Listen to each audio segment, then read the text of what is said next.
Welcome back to CSEC English Made Easy. Guess what, everyone? We have made it. We are at episode 10 in our series, the last episode, and today we are looking at the reflection entry 3. So the question you might be asking is, why are we doing entry 3 as the last video? I hope you're asking that question. We are looking at entry 3 because, as prescribed by the CSEC English A and B syllabus, entry 3 is the last thing that we're doing. It is the last thing because you are now reflecting on the entire SBA process. And so if you're reflecting on the entire process, it therefore means that you cannot do this in the middle. Well, I hope you do not do this in the middle. You do it at the end, having looked at the journey that you would have had to get to the end of the process and look at your growth and development over the period.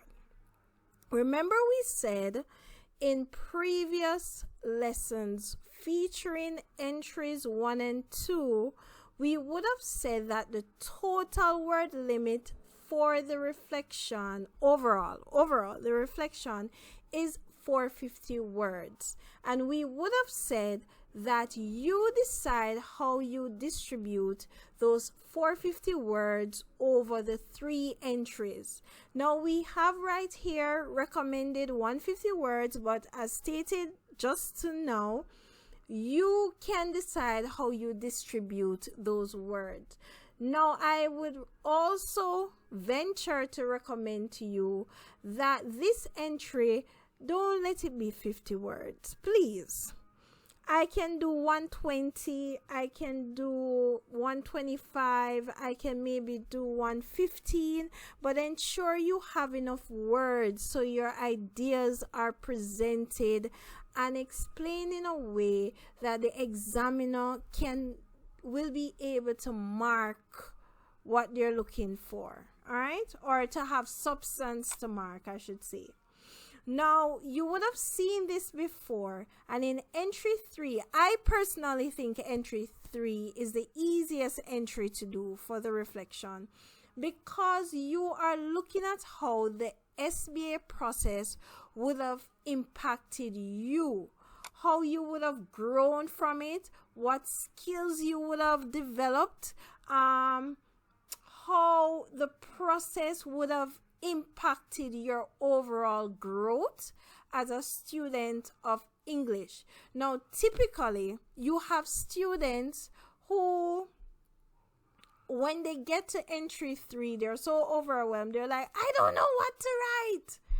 Now, remember, you are looking at how the topic would have changed your thinking or confirmed your thoughts on your, not the topic, how the SBA would have changed your thinking on your topic, or it would have confirmed your initial assessment on the topic, and you're looking at explaining how that change, that growth would have occurred. So you are looking at this point at the end of the process, how have I matured? How have I grown? What are the benefits that I would have gathered from the process, right? And that's it. That is it. Now, I don't have a sample for this section because this section does not need a sample because everyone's experience is totally different. So what you write cannot be wrong. What you write needs to be very thorough, needs to be very well thought out, needs to communicate essentially all your thoughts and feelings and growth and development and everything that you would have. I feel like I'm repeating myself, but you must at this point understand what I'm trying to convey. Yes, you should. Now, having looked at that, we are basically at the end. And I want to leave you with some final thoughts on the SBA. Some things that I want you to think about as you complete the SBA. Remember that the SBA is a process. Typically, I start my students with the SBA from grade 10. In some countries that's known as fourth form. And so they would have, having started the CXC syllabus, would have started the SBA, and they would have completed the SBA by grade 11 around February, right? January, February, you should be wrapping up. And so because of that, it means that it's not just you wake up one day and try and scramble together to do the SBA. No, you are doing the SBA step by step. And so because you're doing the SBA step by step, I recommend that you should have an SBA book, right? That should be a. All right, guys, we got disconnected for a second. So as I was saying, you need to have a SBA book because this is a way to have all of your SBA information in one place. It is going to be helpful for making your notations when you have your group discussions, group meeting, group consultation, whatever you want to call it. It is also going to be helpful to go back and look.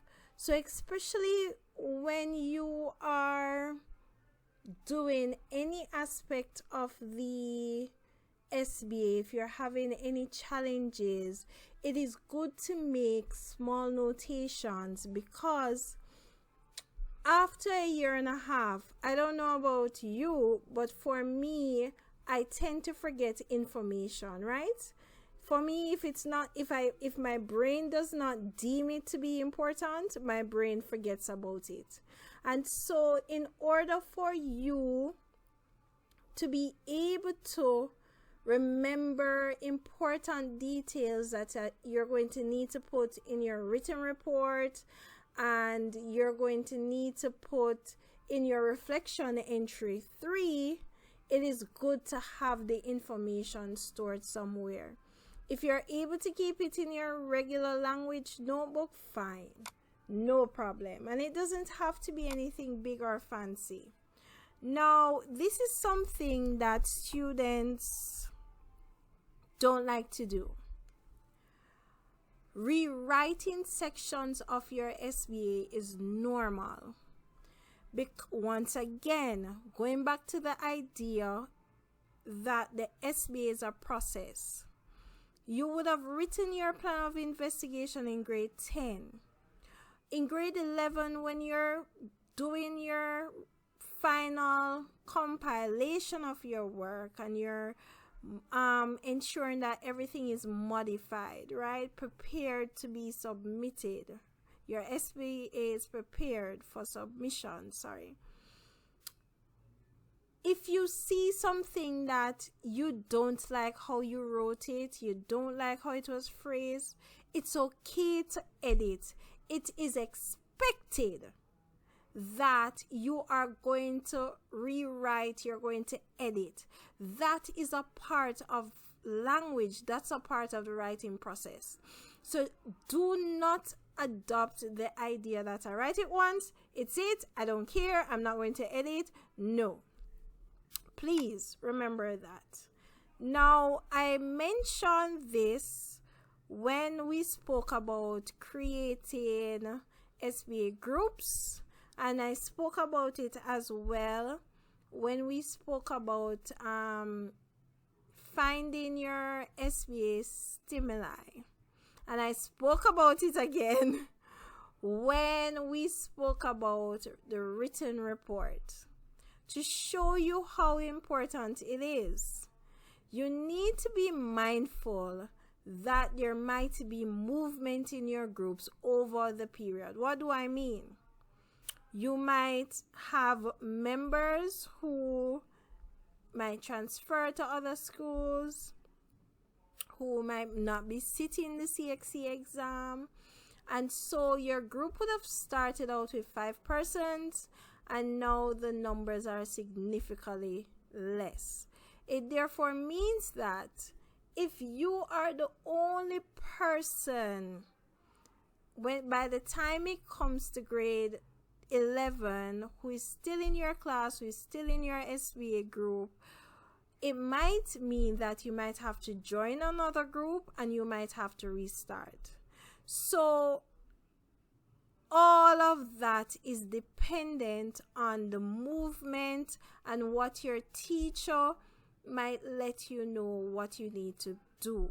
So if it is that is your case, I am sorry. Sometimes it's out of our control, but remember, whatever happens, the teacher needs to follow the guidelines that are provided by the CXC syllabus, so that once your SBA is submitted, your SBA will not be, what's the word I'm looking for? Would not be, it's not disregarded, but would not meet the criteria for marking, for grading. That's it. Well, that's a phrase, not a word, but you get what I'm saying. So all of that you have to take into consideration, and it has happened. But it's not the end of the day. If you're in that position, the quicker you restart and the quicker you shift to work with it, so the better it will be for you. The SBA will be moderated. What does that mean? Your teacher marks your SBA at the school level.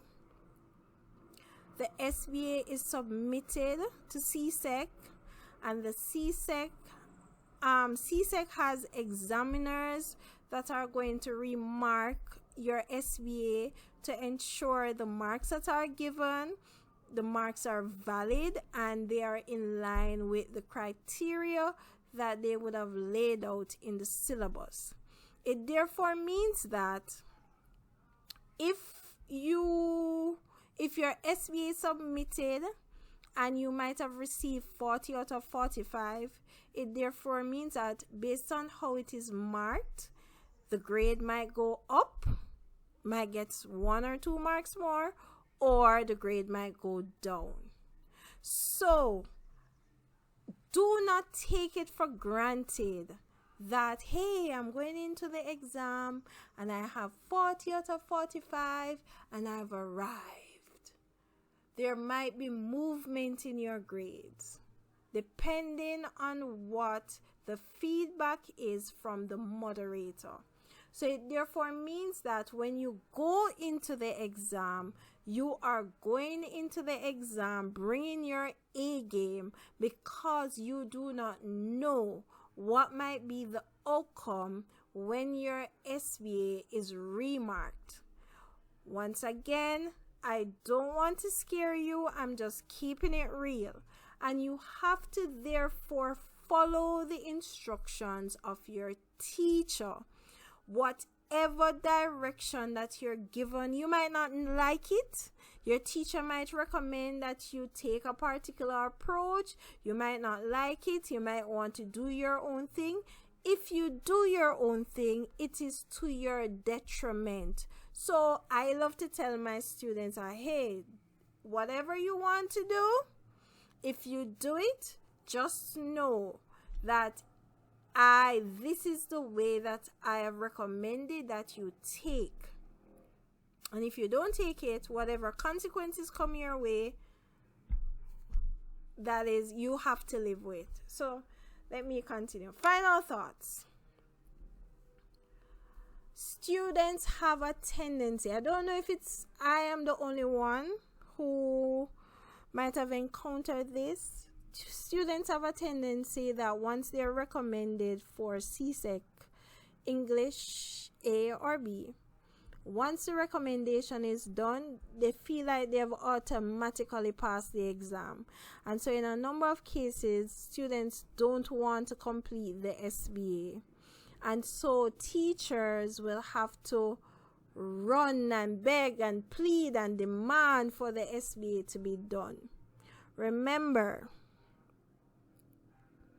no SBA means you would have automatically failed the exam before you have even entered the exam room.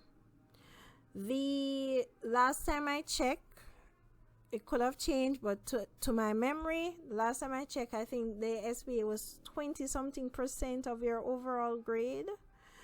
And so it plays a significant part. So once you have not submitted your SBA, you automatically get ungraded. And so even if you go and sit the exam, you would be doing so in vain. So bear that in mind. The SBA is important. Yes, it is a lot for you to complete, but what I love to tell my students, it provides you with an edge. You are going into the exam room with grades that you would have already earned, and so it is giving you a great advantage to get a 1. So you know that all you have to do now is add to the work that would have previously been done to secure the grade of your choice. And so guys, that's it. Thank you for joining me on this process, going through the entire SBA. Please comment below, provide your feedback. Remember, once you get to 11,000 subscribers, you will choose the topic you want to cover for the next series. If we are not there as yet, I will be doing one-off lessons until we're there, and then we will do another series based on a topic of your choice. So please share the videos, subscribe if you are not subscribed, and I will see you again. Bye bye.